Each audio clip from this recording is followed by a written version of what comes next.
Hello guys, இது உங்கள் crackers ice academy.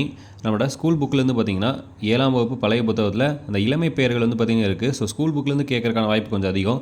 So அதனால் ஜஸ்ட் பேசிக்ஸ் நம்ம பார்த்துக்கலாம். ஃபஸ்ட்டு பாருங்கள், தாவரங்களோட இளமை பெயர்கள். அவரை என்பது பிஞ்சு, கத்திரி என்பது பிஞ்சு, வாழை கச்சல், வெள்ளரி பிஞ்சு, தென்னங்குரும்பை, மாவடு. அப்புறம் வந்து பார்த்திங்கன்னா பலாப்பழத்துக்கு வந்து பார்த்திங்கன்னா பலா மூசுன்னு சொல்லி இருக்கும். சரிங்களா? அது நம்மளோட இப்போ நியூ புக்கில் 10ஆம் வகுப்பு புத்தகத்தில் இருக்கும். அடுத்து பாருங்கள், விலங்குகளோட இளமை பெயர்கள் வந்து பார்த்திங்கன்னா குருவி என்பது குஞ்சு, கழுதை என்பது குட்டி, மான் கன்று, சிங்கம் வந்து பார்த்திங்கன்னா குருளை, அப்புறம் வந்து பார்த்திங்கன்னா கோழி குஞ்சு, எருமை கன்று, நாய்க்குட்டி, புலி வந்து பரல், அடுத்து ஆட்டுக்குட்டி, பன்றிக்குட்டி, பூனைக்குட்டி, கீரி வந்து பார்த்திங்கன்னா பிள்ளை. அடுத்து பார்த்திங்கன்னா ஒளி மரபு வந்து பார்த்திங்கன்னா குயில் கூவும், மயில் அகவும், காகம் என்பது கரையும். சரிங்களா? அடுத்து கிளி என்பது பார்த்திங்கன்னா கொஞ்சம் இல்லை கிளி வந்து பேசும் சொல்லி வந்து பார்த்திங்கன்னா 2 பொருள் இருக்குது.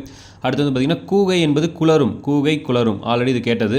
அடுத்து பார்த்திங்கன்னா குதிரை என்பது கனைக்கும், சிங்கம் முழங்கும், நரி ஊளையிடும், யானை பிளிரும். அடுத்து பார்த்திங்கன்னா வினை மரபு வந்து பார்த்திங்கன்னா அப்பம் தின்றான், காய்கறி, அரி, குச்சிரி. சரிங்களா? அந்த அரி வந்து என்னென்னு அந்த ரீ வந்து கன்ஃபியூஸ் பண்ணுறதுக்காக ஒரே ஆப்ஷனில் 2 ரீ கொடுத்து இருப்பாங்க. சின்ன ரீ பெரிய ரீ கொடுத்து நம்மளை கன்ஃபியூஸ் பண்ண ட்ரை பண்ணுவாங்க. ஸோ குச்சிரி. சரிங்களா? அடுத்து இலை என்பது பரி, நெல் என்பது தூற்று, ரொம்ப முக்கியமானது. நெல் என்பது தூற்று.